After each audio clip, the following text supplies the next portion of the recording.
The last customer had left hours ago, but the scent of garlic and rosemary still lingered in the small dining room of Bella Cucina. I wiped down the worn wooden tables one last time, each scratch and dent holding memories of the past year's struggle. Tomorrow would be my restaurant's final service, or so my parents thought. My name is Sofia Martinez, and at 32, I was about to prove that sometimes the best revenge comes with a side of perfect timing and a dash of family secrets. Still here, moping over your failure. My mother's voice cut through the quiet evening air. She stood in the doorway with my father, both dressed in expensive clothes that screamed successful restaurateurs. Their chain of high-end steakhouses had made them millions, but it had cost them something more valuable, their soul. "We're here to make one final offer," Dad said, pulling out his checkbook. "$50,000 to cover your debts. Then you can come work for us like you should have done from the start." I continued wiping tables, hiding my smile. If they only knew what Grandpa Giuseppe had told me during our last private dinner 3 months ago. The health inspector's report was quite clear, Mom continued, running a manicured finger along a table edge. "This place is barely up to code. It's embarrassing to the family name." What they didn't know was that the failing health inspection had been staged, part of Grandpa's master plan. Just like the rumors of financial trouble, the canceled reservations, all carefully orchestrated to create the perfect moment. "At least say something, Sophia," Dad demanded. "We're trying to help you." I straightened up, facing them. "Would you like some coffee? Grandpa's special blend." Mom rolled her eyes. "Still serving that old man's coffee. No wonder this place is failing. Modern restaurants need modern ideas." "You're right," I said, heading to the kitchen. "Modern ideas like your frozen steaks and microwave sauces. Our restaurants make money," Dad snapped. "Which is more than I can say for this hobby of yours." I emerged with Grandpa's hand-hammered copper coffee pot and 3 cups. The same pot he used for 40 years in his original restaurant, the one they convinced him to sell to them 15 years ago. The one they turned into their first soulless steakhouse. "Remember this pot?" I asked, pouring the rich, dark liquid. "Grandpa used to say the secret to great coffee isn't in the beans, it's in the memories the pot holds." "Sentimental nonsense," Mom muttered, but she took a cup anyway. They both did. They never could resist Grandpa's coffee. "Speaking of Grandpa," Dad said between sips, the estate lawyer called. "We're reading tomorrow at 10 a.m. Though I don't know why you're included, you chose your path when you opened this place instead of joining the family business." I watched them drink their coffee, remembering Grandpa's words. "Timing, piccola, is everything in business and in revenge. Let them think they've won, then serve them the perfect dish cold." "You know," Mom said, setting down her empty cup, "your grandfather was disappointed in you. All those summers you spent in his kitchen, learning his outdated recipes instead of modern restaurant management. Such a waste." The lie stung, but I held my peace. Tomorrow they would learn just how wrong they were about Grandpa's feelings. "The offer stands until tomorrow morning," Dad said, standing. "After that, you're on your own when the bank forecloses." They left, the bell over the door chiming one last time. I waited until their expensive car pulled away before going to the hidden safe in the kitchen. Inside was a thick envelope, Grandpa's last gift to me, along with a letter I'd memorized. "My dearest Sophia, by the time you read this, everything will be in place. Your parents think they understand business, but they never learned the most important ingredient in any restaurant, heart. They took my first restaurant and turned it into something cold and profitable. They won't do the same to you. I've watched you this past year, building Bella Cucina with the same love and dedication I once had. The long hours, the attention to detail, the way you treat every customer like family. You are my true heir in every way that matters. The papers in this envelope will show you what we've done together these past months. The staged health inspection, the artificial debt, all to make them think you failed. Meanwhile, every canceled reservation has been quietly rebooked under different names for next month's grand reopening. But first, we serve them the coldest dish of all, truth. With all my love, Nonno Giuseppe." I opened the envelope, reviewing the documents one last time. Property deeds, bank statements, contracts, everything needed to show that sometimes the best revenge doesn't need to be bitter. Sometimes it can taste like the perfect cup of coffee, served at exactly the right moment. Moving to the kitchen, I began prep for tomorrow's final service. Every dish would be perfect, every sauce made from scratch, every detail attended to, just as Grandpa had taught me. The marinade for the ossobuco needed to sit overnight, and the fresh pasta had to be rolled by hand. As I worked, I thought about the past year. The struggling restaurant that was actually turning a profit, the canceled reservations that were really just moved to a secret book, the health code violations that were all minor and already fixed. Every piece of the puzzle laid out exactly as Grandpa had planned before his passing. My phone buzzed. A message from Marco, Grandpa's old supplier. Everything ready for tomorrow, just like Giuseppe arranged. They won't know what hit them. I smiled, kneading the pasta dough with the same rhythm Grandpa had taught me years ago. In the corner, his copper coffee pot gleamed, holding decades of secrets and tomorrow's perfect revenge. The night passed in a blur of preparation. By dawn, the kitchen was filled with the aromas of slow-cooked sauces and freshly baked bread. I changed into my chef's whites, pressed and perfect, and waited for the morning's guests to arrive. My parents would be here first, eager to gloat over my final service before heading to the will reading. They didn't know that every table was actually reserved, every seat filled with people who'd been part of Grandpa's life and part of his plan. The morning sun streamed through the windows, catching the copper coffee pot and making it glow like a beacon. In a few hours, everything would change. But for now, I had sauce to stir and bread to bake, and the comforting knowledge that sometimes the best revenge isn't served cold at all. Sometimes it's served at exactly 180 degrees with a perfect crema on top and a cup warmed by generations of love and just a touch of justified vengeance. The morning service began exactly as Grandpa had choreographed. By 8 a.m., every table in Bella Cucina was filled with familiar faces, old customers from Grandpa's original restaurant, suppliers who'd known him for decades, chefs he'd mentored over the years. All here for what my parents thought was my restaurant's final day. My mother and father arrived at 8:30, dressed for the will reading in designer suits that looked out of place among the warmth of worn wooden tables and hand-painted walls. Charity cases, Mom sneered, noting the packed dining room. A last attempt to look successful. I led them to their reserved table, the same one where Grandpa had always sat. Coffee, I offered, already knowing they couldn't resist. Might as well, Dad sighed. One last cup before this place closes for good. I brought out Grandpa's copper pot, pouring their cups with the same flourish he taught me. The familiar aroma filled the air, and for just a moment I saw something flicker in my mother's eyes. A memory, perhaps, of simpler times. Your grandfather, she said suddenly, used to make coffee like this every morning in our first restaurant, before we modernized things. Before you turned it into a steakhouse, you mean? I kept my voice neutral, just as Grandpa had instructed. Before you replaced his hand-rolled pasta with frozen entrees? That's business, Dad snapped. Something you never understood. Giuseppe was a good chef, but he was stuck in the past. We made his restaurant profitable, and lost its soul in the process. I murmured, but they were already turning to their phones, checking stock prices and reservation numbers for their chain of restaurants. At 9:45, Marco arrived. My parents barely glanced at our old supplier as he made his way through the dining room, greeting regulars with hugs and warm handshakes. They didn't notice him slipping me a small envelope. Everything's ready, he whispered, just like Giuseppe planned.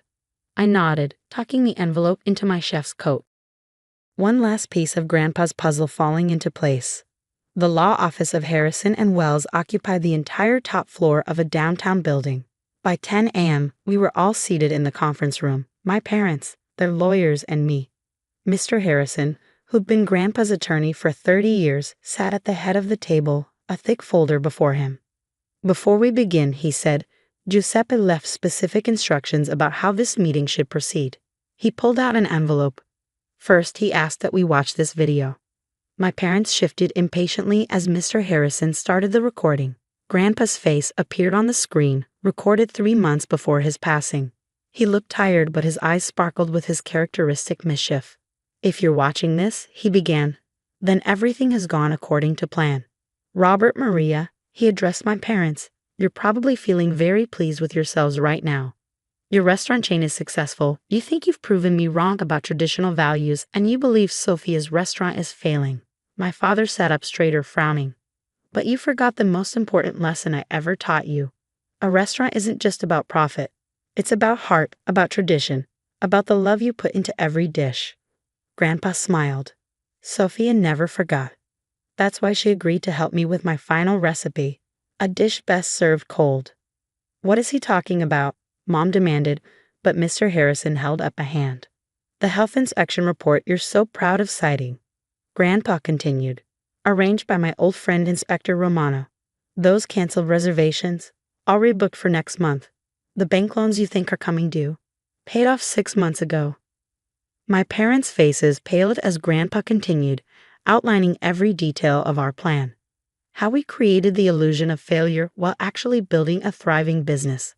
How every negative review had been carefully planted, every setback orchestrated. But that's just the appetizer, Grandpa said, leaning closer to the camera.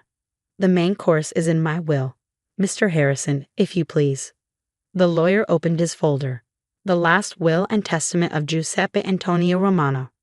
To my daughter Maria and son-in-law Robert, I leave my collection of vintage wine, valued at approximately $50,000. That's it? Dad exploded. What about the restaurant properties? The real estate holdings?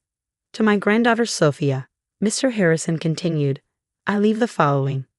First, full ownership of all property currently leased to Martinez Steakhouse Holdings, including the buildings housing their 15 restaurant locations. The room erupted. That's impossible, Mom shouted. Those properties belong to the corporation. No, Mr. Harrison said calmly, producing another document. They belong to Giuseppe personally. Your leases were with him, not the corporation. Leases that, as of this morning, are all terminated with cause. With cause? Dad's voice was barely a whisper. I pulled out the envelope Marco had given me. Documentation of health code violations at all 15 locations, real ones, not staged, along with evidence of supplier kickbacks, labor law violations, and tax irregularities. You investigated us? Mom's face was ashen. No, I corrected, Grandpa did. Over the past 5 years, while you were busy expanding and cutting corners, he watched you destroy everything he built and he documented every violation. Mr. Harrison cleared his throat. There's more. Giuseppe also left Sophia his controlling interest in Martinez Restaurant Group, making her the majority shareholder. My father slumped in his chair. 15 years of empire building, undone in 15 minutes. You can't do this, he muttered. We'll fight it. You can try, I said, pulling out my own folder. But first you might want to look at these. Documentation of every change you made to Grandpa's original restaurant. Every substitution of fresh ingredients for frozen ones. Every traditional recipe replaced with mass-produced alternatives. All in violation of the terms of sale he included when you bought him out. Those terms were never enforceable, Mom argued. Actually, Mr. Harrison interjected, they were.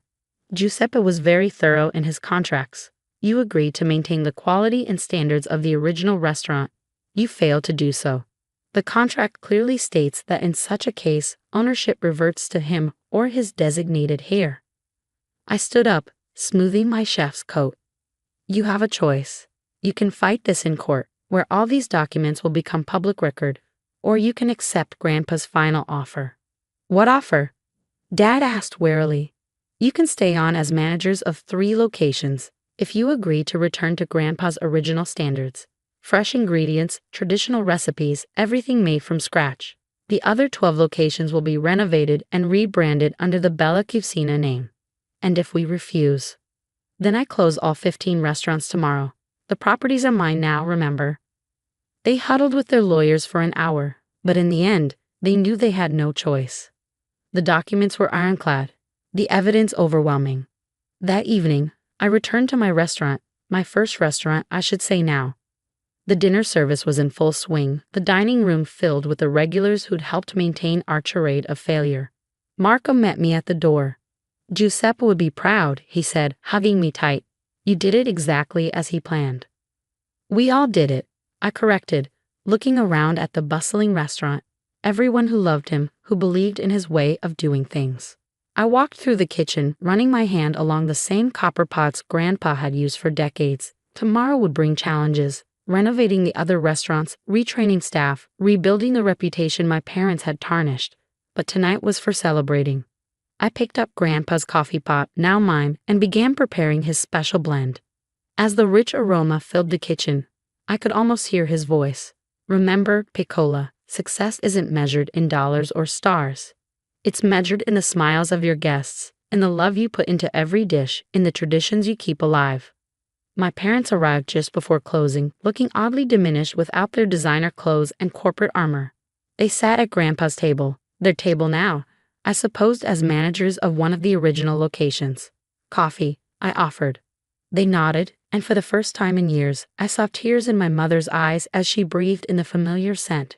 "He planned this for years, didn't he?" she asked softly. "Teaching you, preparing you, while we were too busy expanding to notice." "He never stopped loving you," I said, pouring their cups. "He just couldn't bear to watch you destroy everything he'd built. This way, his legacy lives on, through all of us." Dad took a sip, closing his eyes. "I've forgotten how good real coffee tastes." "That's the thing about traditions," I said, thinking of Grandpa. "They're always there, waiting to be remembered." Over the next year, we transformed the restaurant group back into what Grandpa had always envisioned. My parents, stripped of their corporate ambitions, rediscovered their love of real cooking.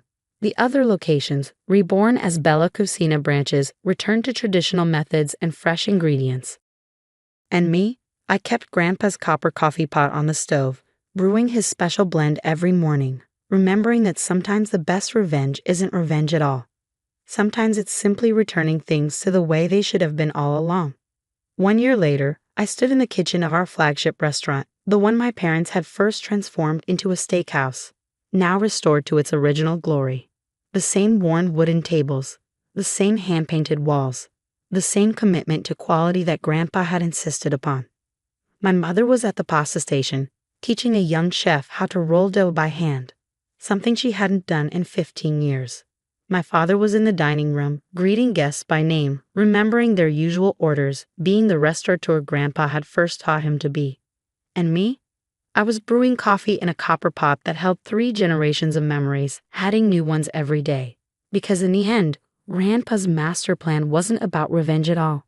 It was about redemption, about bringing his family back to the things that really mattered.